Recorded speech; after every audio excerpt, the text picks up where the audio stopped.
7월 14일 수요일 새벽예배 본문의 말씀은 사무엘상 31장 마지막 장입니다. 1절로 마지막 절 13절까지 말씀을 통해서 수요일에 주시는 하나님의 은혜를 함께 나누도록 하겠습니다.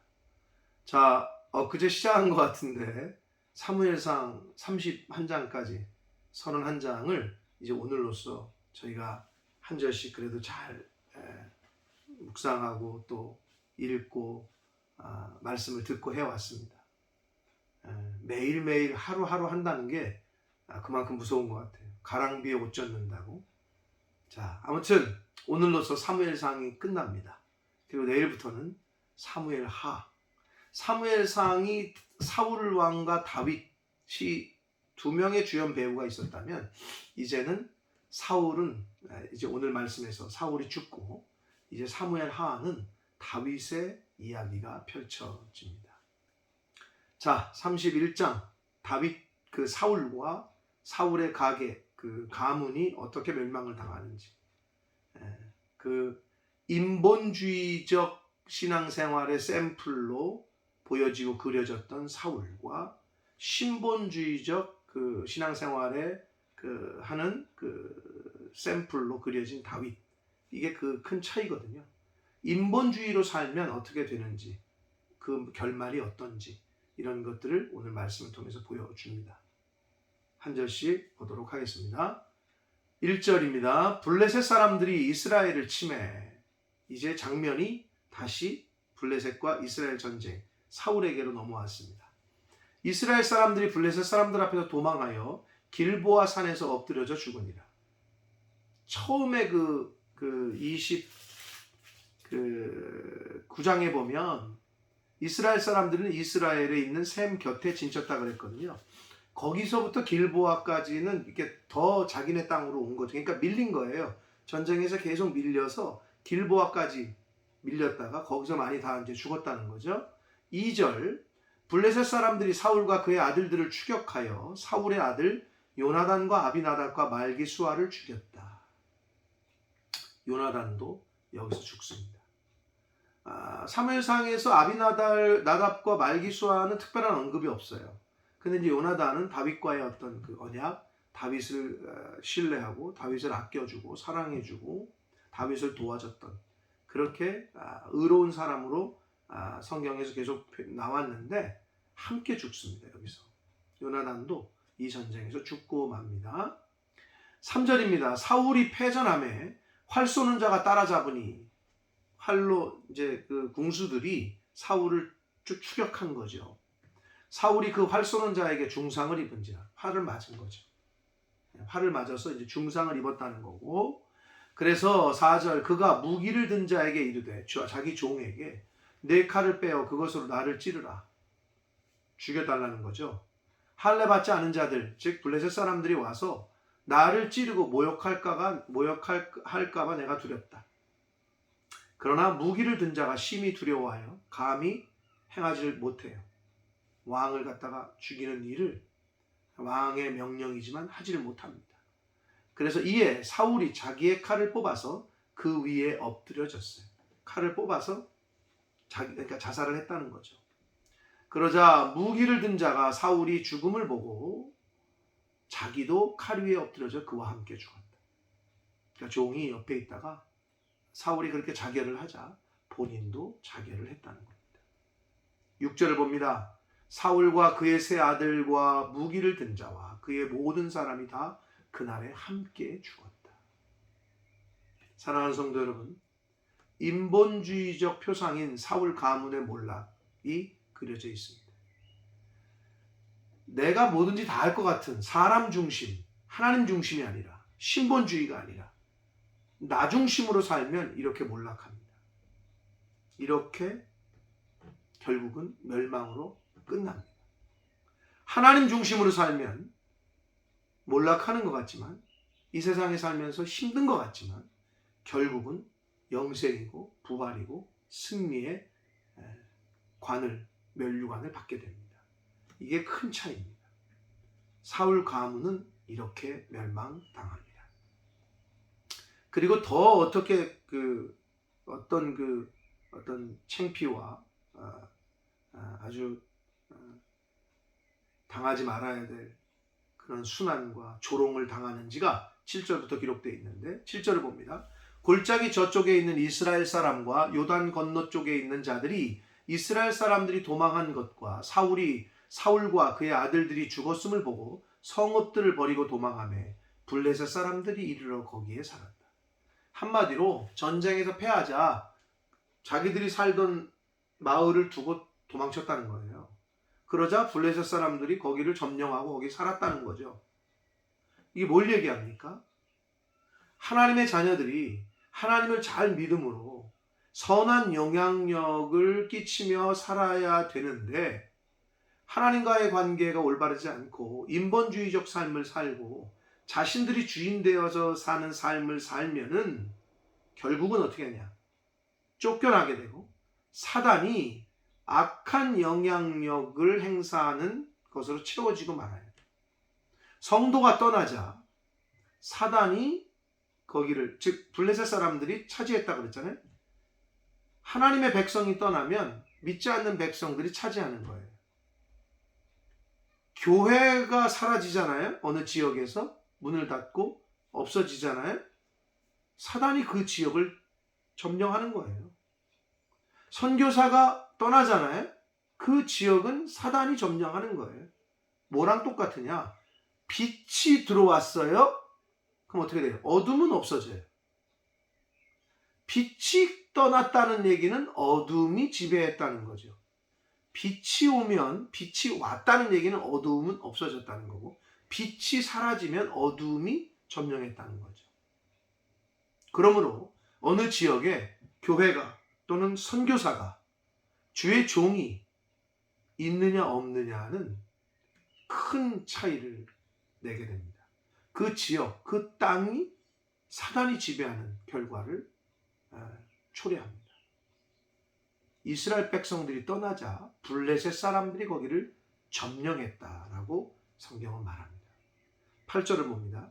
그 이튿날 블레셋 사람들이 죽은 자를 벗기러 왔다가, 이 말은 그 죽어있는 사람들의 그 전리품, 옷이라든지 무기라든지 이런 것들을 이제 취하려고 왔다가 사울과 그의 세 아들이 길보아 산에서 죽은 것을 보고 9절 사울의 머리를 베고, 비참하죠. 옛부터 전쟁을 하면 왕의 머리를 벤다는 얘기는 이미 완전히 자기네가 승리했다라는 것을 상징합니다. 그래서 블레셋 사람들은 사울 왕의 시체를 찾아서 사울의 그 머리를 베요. 그래서 그걸 갖다가 이제 자기네 나라, 우리가 이겼다, 보여주고 싶은 거죠. 그의 갑옷을 벗기고 자기들의 산당과 백성에게 알리기 위하여 그것을 블레셋 사람들의 땅 사방에 보냈다라고 성경은 말합니다. 이런 수치와 모멸을 당합니다. 10절, 그의 갑옷은 아스다롯의 집에 두고, 아스다롯은 가나안 그 블레셋 그 땅의 그 다산의 여신이었어요. 그 다산의 신, 우상의 그 여신의 집이라는 건 산당을 말하고 우상의 신전에 뒀다는 얘기고, 그의 시체는 벳산 성벽에 못 박았다. 모든 사람들이 볼 수 있도록. 이 얼마나 조롱과 수치를 당하는, 죽어서까지도 수치를 당하는 거죠. 그 소식을 들은 11절, 길르앗 야베스 주민들이 블레셋 사람들이 사울에게 행한 일을 듣고 벳산 성벽에 시체를 못 박았다는 소리를 듣고 길르앗 야베스 주민들이 가가지고 사울의 시체와 그의 아들들의 시체를 벳산 성벽에서 내려가지고 야베스에게 돌아가서 거기서 불사르고 그의 뼈를 가져다가 야베스 에셀나무 아래에 장사하고 7일 동안 금식했다. 누가? 길르앗 야베스 주민들이. 그러면 길르앗 야베스 주민들이 왜 이렇게 사울의 시체를 거둬주었느냐?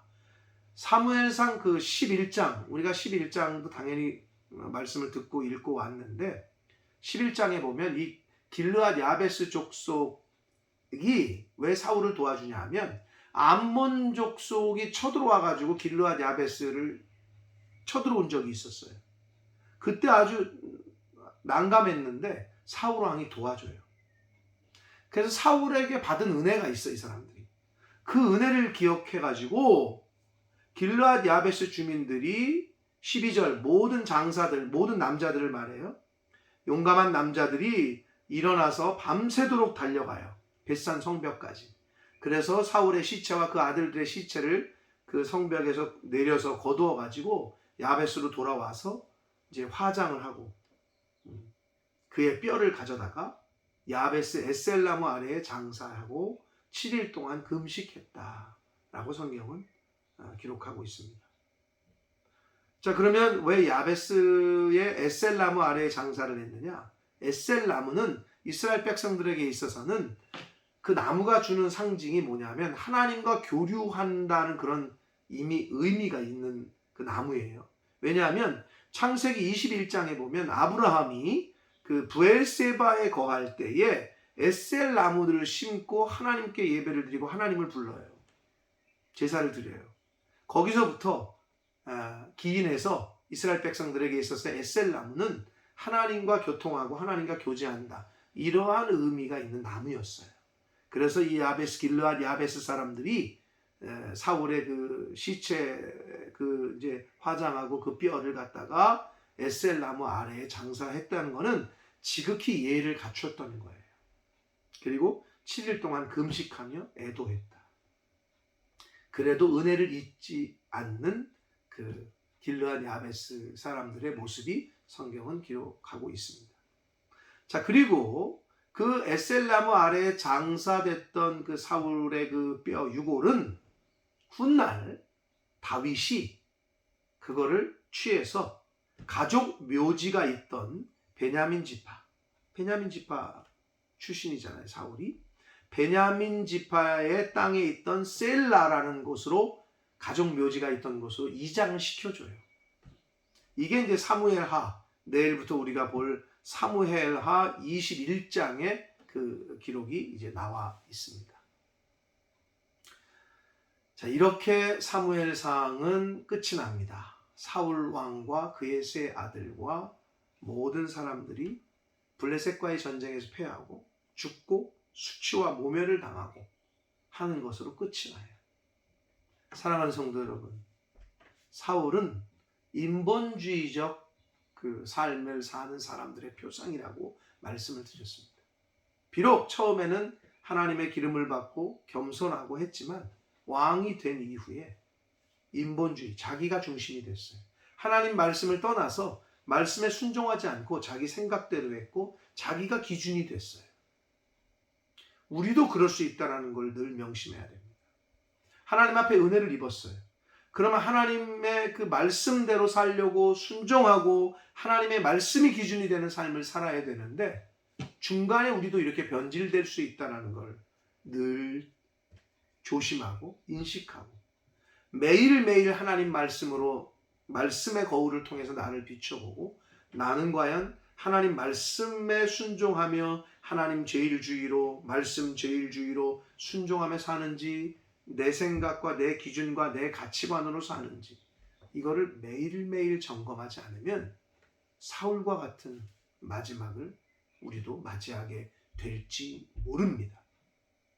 그러므로 하루하루 하나님의 말씀을 늘 듣고 읽고 묵상하시고 말씀의 거울을 통해서 나라는 나를 비춰보고 내 생활을 점검하고 하루하루 하나님이 생명 주시고 새날 주시고 말씀을 허락하실 때에 그 말씀으로 우리의 삶의 기준을 삼고 그 말씀에 순종하는 순종이 제사보다 낫다고 하시는 말씀을 늘 기억해서 하나님의 말씀에 순종하는 하루하루의 삶 하나님께서 생명 주시는 날 동안까지 이 땅에서의 삶을 사시는 저와 여러분이 되시기를 예수 그리스도 이름으로 축복합니다. 기도하겠습니다. 살아계신 하나님 아버지 감사합니다. 오늘도 생명 주시고 새날 주시고 하나님의 말씀 전하고 들을 수 있는 복된 은혜를 주셔서 아버지 감사합니다.